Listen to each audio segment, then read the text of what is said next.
Hey, welcome to the call, everybody. Tonight you're going to meet the founder of Biogreen America. A friend of mine. Not only did Larry Smith start Biogreen over a decade ago, excuse me, let me turn my, I know we're on Facebook, started it over a decade ago. He also founded an industry called the Proactive Indoor Contamination Management industry. And there's no one better qualified to speak to how to reduce your risk and viral outbreaks at home and at work than Larry. And Larry, I want to thank you. Number one, I want to thank you for taking the time to jump on this call tonight. I've been looking forward to this for a while. And I'm sure when we're done that whoever's watching this, customers, potential customers, anybody that has a concern about what's going on these days, they're going to, at the end of the call, they're going to be a lot better off knowledge-wise. So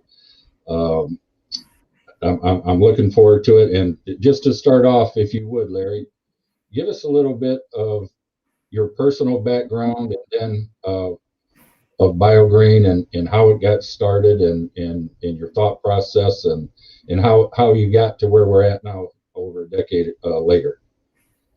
Well, sure. First of all, Chip, thanks for having me. I appreciate it.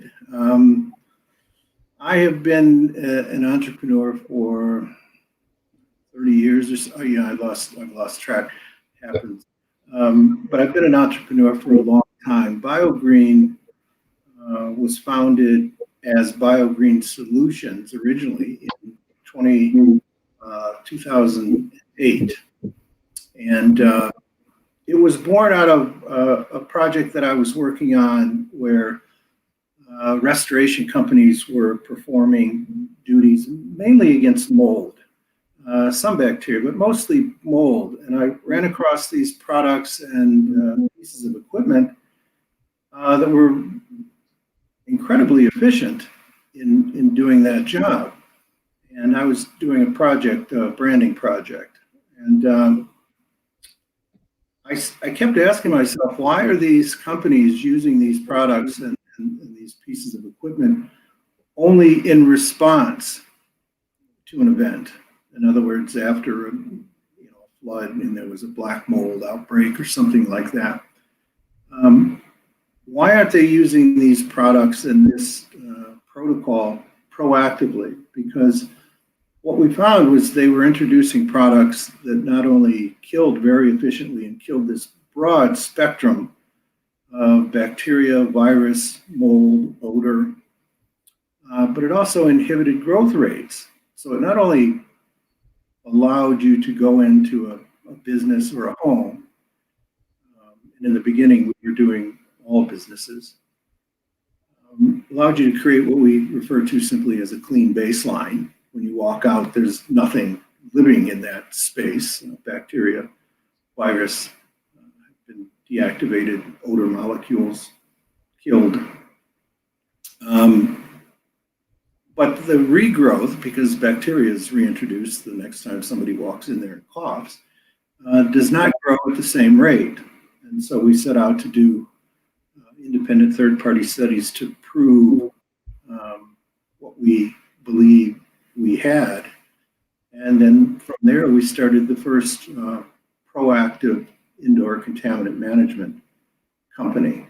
And simply that is just a fancy word or fancy way of saying that we go into businesses of virtually any industry and homes, and typically on a 4-week schedule, we disinfect that space in its entirety, every square foot of that space. And then the regrowth, again, is inhibited and does not come back at the same rate when it's reintroduced. And that's the business model we've carried now for 12 years. We were the first ones in the United States to implement that business model. We were still kind of the Lone Rangers up until COVID hit. Now that's changed, of course, that picture. The industry has changed quite a bit. Well, yeah, that leads me to my next question, because I was going to say, what have you seen change since you started in 2008? And before you answer, I'm going to tell you what I've seen in the short time I've been with you, last 4 or 5 months. I refer to it as the Wild West. And I learned some of that from you, but man, I've seen I've seen people, and I'm going to give them the benefit. I think a lot of people have good intentions, but they might not know what they don't know. And so there's a lot of people that have since COVID have gotten into the business, if you will. So speak to maybe why some of the reasons why somebody would, what should they look out for if they're looking to have somebody help them, like Biogreen? Well, let me answer the first part of your question. What have I seen in 12 years? Well, for the first maybe 10 or almost 11 years, I saw nothing. I saw that we were out there doing this and having great success doing it, and we had very, very loyal customers. We have several customers that we've been treating for 8, 9, 10 years, every 4 weeks, like clockwork. But when COVID hit, everything changed. And what changed rather dramatically was that all the people that were in the restoration business or in the cleaning business suddenly saw the need for disinfection. It was like a very eye-opening moment for these people. And suddenly what we were doing became almost mainstream, which is good, which is fine. Right, yeah. The problem is, we refer to it as the Wild West, which is exactly how I refer to it. You had companies jumping into this space that really didn't know what they were doing. And that falls into 3 categories: what equipment to use, more importantly than that, what chemicals to use, and just as important to the customer, how do we charge? So in the early days of COVID, I found companies up here. I'm in Michigan, and we had companies charging 50, 60, up to $1 a square foot when they should have been charged maybe 5 or 6 cents a square foot. And people didn't really know any better. So they were panicking. And I watched this happen all the time. And then I've also watched companies using just terrible chemicals that are not human friendly, they're not eco friendly. Run across a lot of companies using formulas that are rinse formulas. In other words, after you apply them, you have to rinse them. And if you do not, they can sometimes be toxic. So, to say that we have more experience doing this than anyone in the country is it sounds like a very bold and, gutsy statement, but in fact, it's true. So I spend a lot of my time talking to people who have signed up with a company to have their space, house or business disinfected, and end up disillusioned when they find out what it costs or what chemicals they're using.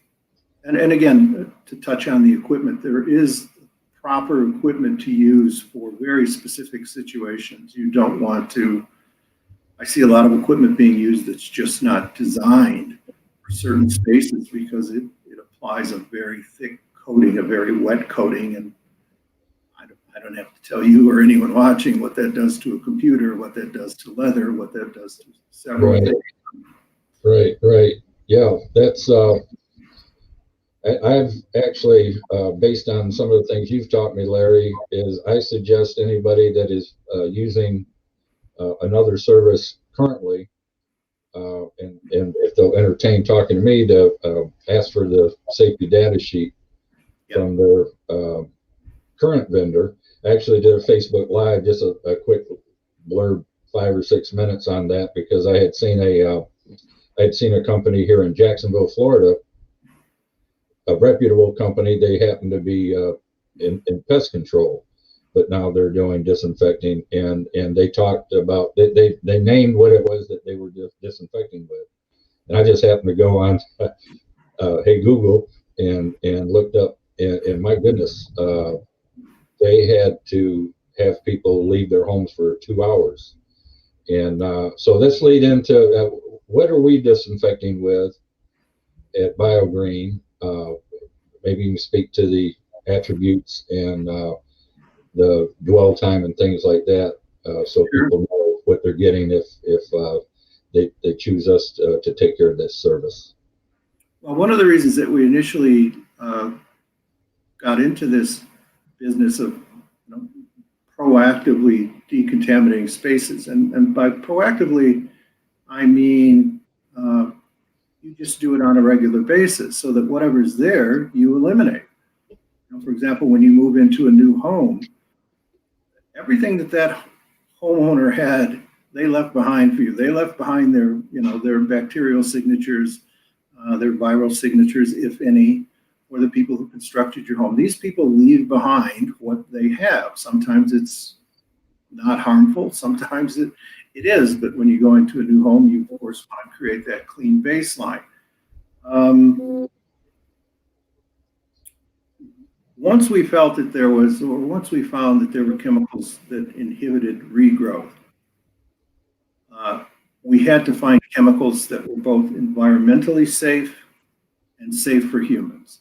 Otherwise, we didn't feel like we couldn't message properly. We had to be perfectly honest about what we were treating with. So I wasn't going to tell people we were treating with something safe when in fact I knew it wasn't. That was never going to happen. So we found there are a couple of products developed in the United States that have 100% green attributes. According to the EPA, they are not allowed to be called green. The EPA standards for a green product were written decades ago, literally, and they just haven't caught up. I've had conversations with the EPA. They know that there are disinfectants that have 100% green attributes. It's just not a high priority for them at the moment. So it is not harmful to humans. You can pour it down the drain. It's not harmful for the environment. As a matter of fact, it is approved as a no-rinse formula by the Food Safety Foundation, which is the highest designation they can give. So it's a hospital-grade disinfectant with 100% green attributes, and there just are not, there's only a couple in the United States. So if you're not using one of those, you're using something that is either not human-friendly or not eco-friendly. Well, that's good to know, and I'm not sure that everybody who seeks out this type of service knows to ask those questions, because especially if you got somebody coming into your home and you have children, you have pets. Man, I've read some of these safety data sheets, and like I said, skull and crossbones kind of stuff, and the Well, let me jump in here, Chip. If somebody is having their space, business, home, whatever, boat, RV, disinfected, that is the first thing they should ask the company that's doing it, whether it's us or anyone. You should ask to see the safety data sheet. And when you see the safety data sheet, there's a section in there that has, I think it's labeled, I should know this after all these years, but it's basically precautions you should take when using this chemical. Yes. If you see anything in there that says, okay, you need to be wearing full protective gear when you apply this, just run from that product. Okay, when you see something that says, instantly call the doctor if this touches your skin, run from that product. Essentially, you can tell how friendly a product is always by the material safety data sheet. And if they are hesitant to give you that sheet, run from that company. That's the tip off right there. Absolutely. It is. Yeah, because I've had, in my experience treating homes in a couple of businesses, I've had people ask me, why aren't you in full, hazmat? And I said, well, if it's their protocol for me to do that, I will. But we don't have to do it because of what we're putting in the atmosphere and what we're putting in their space.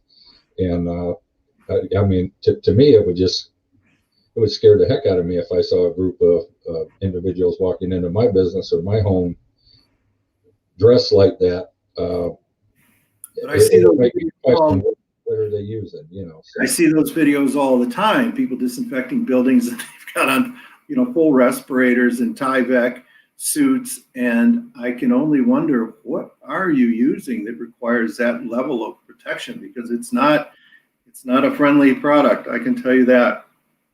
OSHA requires, when we put a product on, OSHA standards require that you use a mask, not a ventilator, not a respirator, but a mask. And that's an OSHA standard for whenever you're putting something into the air, putting a propellant into the air. So even before COVID, our technicians would wear a mask.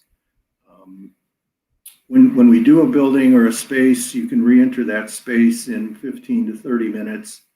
There's no cleanup required. There's no wipe required. You walk back into a space that you know has been efficiently disinfected. And since it kills odors at a molecular level, you also walk into a much better smelling building, business, or home than you walked out of. And that's, one of the first industries that embraced our technology, our service, was the gymnastics world, because I don't know the last time you've been into a gymnastics studio, but they kind of all smell like sweat socks, sweat, it's sweating. And the next day they would come in. I remember the first time we started doing those studios over a decade ago. And they would just walk in and, they were sniffing and trying to smell, and they couldn't figure out what was going on, because it's like, this doesn't smell like we normally smell. So it has that side effect as well, because it's killing odor molecules at a molecular level. And I'm so glad you brought that up, because I'm guilty of not always remembering to let people know that it kills odor. And we're talking kill odor at the molecular level. We're not deodorizing, we're not covering it up. And then I've had people ask me, what does it smell like? And based on customers, the best description they have given me is, it just smells clean. Have you gotten that? Because we're not putting the citrus fragrance in the air or anything like that. It's just that, correct me if I'm wrong, we don't add a fragrance to our solution. No. There's no. Whatever we're doing, it's got a. Is there a better description than just it smells clean? Well, I've gotten that many times. My building smells clean.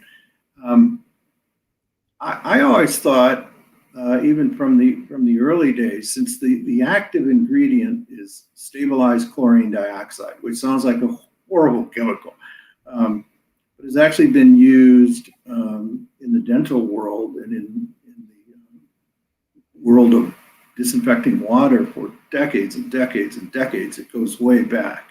It's a very safe chemical. It's also a very efficient killer. But it has a bit of a, how if you're in a hotel and you're down the hall from a swimming pool and you just smell the faintest just hint of chlorine. Right. I've had that comment. It's again, I think just smelling clean is a better comment. Right. But yeah, that's kind of what I've gotten over the years. And you mentioned the gymnastics studios, and for anybody that is watching us right now that are realtors or property managers, just think of a property. You just got the listing, and the homeowners have 3 dogs, and I'm not necessarily even talking about pet urine. I'm just talking, if you have a dog, you can smell a dog in your house. Not that it's a bad smell to dog lovers, but I had this happen to me. A friend of mine who's a realtor, she took the listing. She walked through with a potential buyer, and the first thing that hit was, wow, those dogs. Well, I had already talked to her, so we went in, we disinfected, but I won't call it the side issue, but it took care of the odor. She took somebody in the following week, and she called me. She couldn't believe it. She couldn't tell dogs lived there. So if you're a realtor or property manager and you have that issue, or you have some property that maybe has sat vacant for, a few months, that musty smell, Larry, you tell me, would somebody, smoke cigars in their house occasionally? Just Well, talk to them. it'll remove all odors. There really aren't any odors that it won't remove. The only disclaimer I'll make to that, or caveat, is if, for example, pet urine, if once pet urine gets in the carpet and goes down into the pad and the floor, Right. there's nothing that's going to cure that. You're going to have to remove that. So once you remove the source, then everything that's left behind is removed through a disinfection treatment. Yes. We recently, speaking of realtors, we recently rolled out a program, as I know you are aware of, Jeff, where title companies now are presenting our service to everyone who closes on a home or a business. Because in this age, it's not just COVID. I don't want to give the impression that it's simply COVID that we're treating for. Right. It does. Bacteria has been around forever, and it's not going anywhere. And well, if I can interrupt you too, that's one reason why I like to point out to people, Biogreen's been around for over a decade. So COVID-19 wasn't happening in 2008. No. I know there were other things, but there's always something coming along. I mean, there's the swine flu, there's the regular flu, there's the SARS. I could go on and on. We treated very effectively for all of them. But even when there's not any sort of pandemic or outbreak, there is just the normal body of bacteria, germs, odors that are inside of any facility on any given day. And right now we're dealing with, of course, we have two issues. We have COVID, unfortunately, but we're in the middle of flu season as well. The regular flu virus. So, there is not a time of the year, nor will there ever be a time of the year where what we do is not timely and valuable. That will never exist. Right. And I'm sure you'll agree, whatever the public's mindset was pre-COVID, so over a year ago versus now, I just think people, their antennas are up. We're more aware. I've personally never been a germaphobe. I never have. Probably taken all the right precautions, but I'm on high alert now, and so I think our service is definitely needed. I kind of think that people that haven't utilized our service probably don't know that it exists. And I don't know if that's something that you would agree with or not, but I didn't know, not that I'm the smartest guy in the world, but I didn't know before I met you that it was even a thing, So I always knew, get wipes and use Lysol on door handles and whatnot, and you're good. So, I'm not a germaphobe, just so you know. Oh, I'm sorry. I didn't mean to insinuate that. No. I'm not saying that. I just want people to know I don't come at this from the position of a germaphobe. I think what's changed since the pandemic is exactly what you said. People's antenna are up, and they're more aware of this. We had more phone calls in the first 2 months of the pandemic than we had probably had in an entire year plus. It was overwhelming. And in the beginning, you couldn't get enough equipment, and you couldn't get enough product to actually treat facilities. It was, panic central. So I think what COVID has changed is it's made an awareness of just, the viral world, the bacterial world. And I think the long-lasting effect it will have is that kind of distrust of that world, or the awareness of that world, I should say, is not going anywhere. I don't think you live through what we're in the middle of living through and just when it's over, whenever that might be, just go back to your normal routine. I don't think that's going to happen. So I think the disinfection process that people put in place on a regular basis, I think most of those customers, not all, some will revert back to just dismissing it, but I think most of those customers will continue to be very regular customers. And what we haven't talked about, and I don't know what else you want to talk about, but we haven't talked about the marketing side of this, which is very, very powerful. You got it, and I've actually got it on my sheet here, and I'm going to have you back on another occasion or two. Probably want to do this on a regular basis because I think education of the public is key, and that's what I want to provide. But let's talk to that. I know one of our services on the commercial side, we go into a business. Not only do we treat their facility, we help them out with a marketing program and help them get their message out that they're going above and beyond. So speak to that for a minute, if you would, Larry. Sure. Well, we've done that since the beginning. I come from a marketing, brand management, entrepreneurial background, and I felt that if you were going to do something, you had to be able to talk about it, honestly, and there had to be some sort of positive side to what you were doing. In other words, if I go into a business, let's just imagine pre-pandemic, and that business is clean, I don't really give it too much of a thought because that they've met my expectation. And it's a business should be clean, right?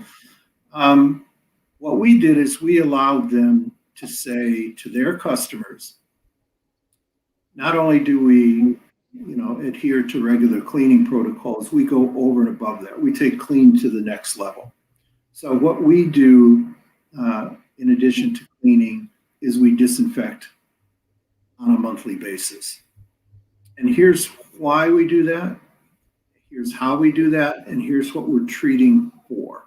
So their customers, I've never heard a story in 12 years of someone walking into a dentist's office or any business that we treat and seeing that little information piece and reading it and saying, oh, you're doing this, you're treating your office every month to rid it of these very nasty real things to keep me safe. How dare you? I mean, nobody has a negative reaction to that.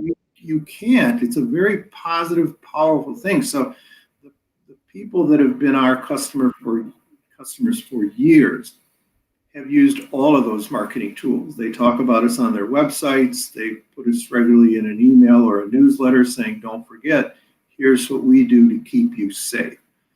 And now, of course, that takes on a new urgency and importance, but it's always been there and it will continue to be there. So there's two sides of the coin when someone contracts us for our service, and that is the health side of it, the very real health side, and then there is the marketing side, because now you can talk to your customers and tell them what you're doing to keep them safe. And again, not going to find a lot of customers who do not appreciate that.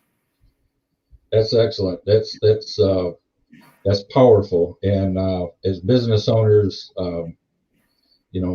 risk management is, it's always top of mind for a business owner for other reasons, but this just helps to that, adds to that. So, Larry, before we let you go, and speak real quick to the our pricing structure, not specifically, but maybe there's a price if we go every 4 weeks versus somebody that uses it every day or every week, and kind of how do we assess a space and then price it?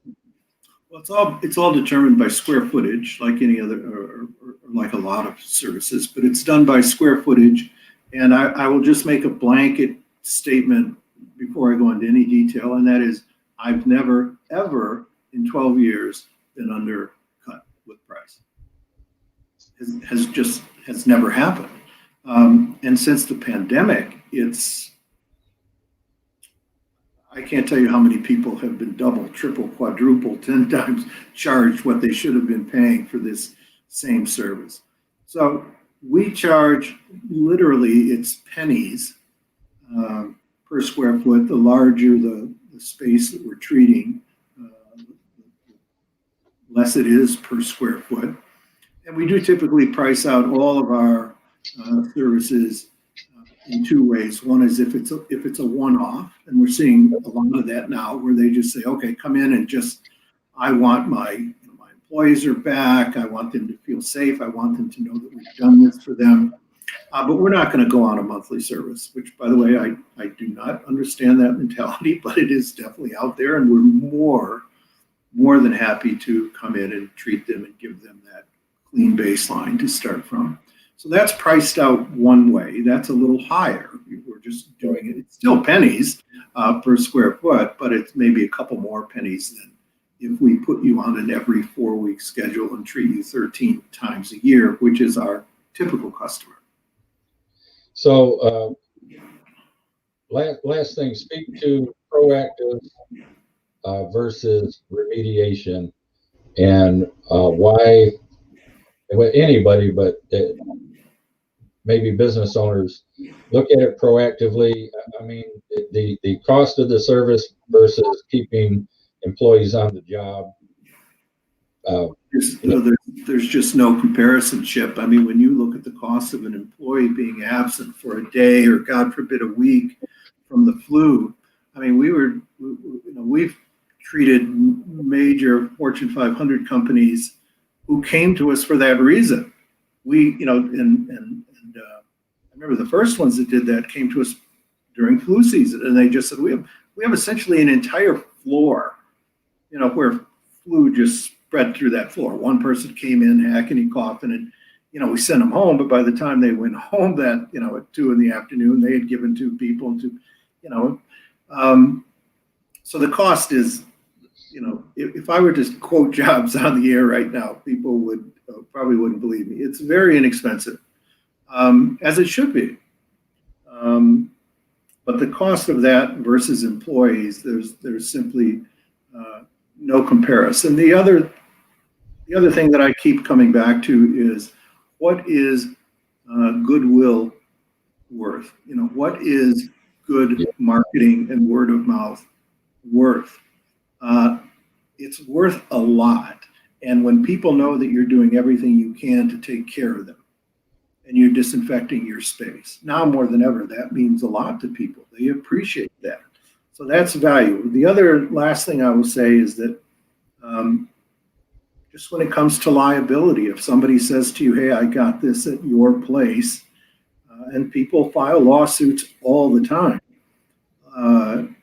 when you go and make your case, you're going to have a much more powerful position in terms of liability, because you can say, not only do we follow a normal cleaning protocol, but we actually do this as well.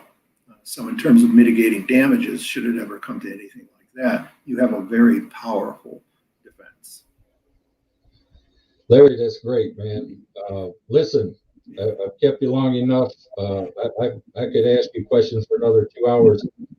I've described you to friends of mine and to customers and potential customers as a guy that is, you've got the knowledge, the science and the knowledge behind you, without being boring. I don't know, based on some of the conversations we've had, that you're just a wealth of knowledge, and I appreciate you taking the time. We're going to do this again, maybe different topics. I'll talk to you offline about maybe a schedule, because I think it's invaluable, and I can't repeat it the way you do, and with your background in the, like I said, the science of it, and the sales and marketing, and I think anybody that had seen this, call Chip at Biogreen, North Florida, 352-792-5831. Reach out. If I can't answer it, I'll get this guy on the phone. We'd love to help you. And Larry, it's been great.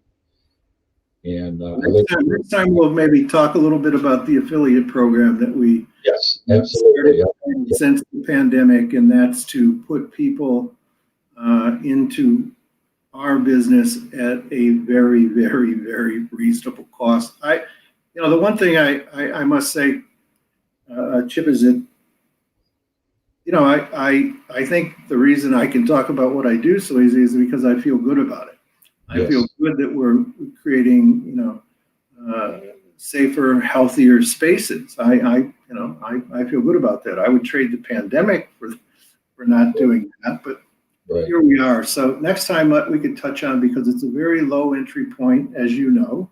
Right. You become an affiliate, you get equipment, training, marketing materials, and you hit the ground running in an industry that it's quite an understatement to say is timely and will remain timely. So, and to that point, the reason that I hitched my wagon to Larry Smith and Biogreen was because of your experience, and because that not Johnny come lately in getting in because of COVID-19. The marketing, the conversation we've had tonight, man, what is that worth if you're going to get in this business? So, and I know we're in expansion mode, and we started off in North Florida, and so yes, we're going to do one real soon, and we will talk about that, because it's an opportunity for people to not only help people with a service everybody needs, but you can help your own bottom line and your family, and yes, that's not going to lie, that's one of the reasons I'm in. And so, Larry, thanks a lot for your time. Stay warm, stay safe, and until next time, man, be good. Well, I appreciate you having me, Chip, and I'm jealous that you're in Florida and I'm up here, and we're supposed to have about 4 inches of snow again tomorrow, but such is life. It will be in the 30s down here tonight, and a high of maybe 60 tomorrow. So don't even try it, Chip. Don't even go there. You can be jealous of the weather. I'm going to be jealous of your hair. So all right. All right, buddy. Thank you. We'll talk soon. Thanks very much, Chip. Take care.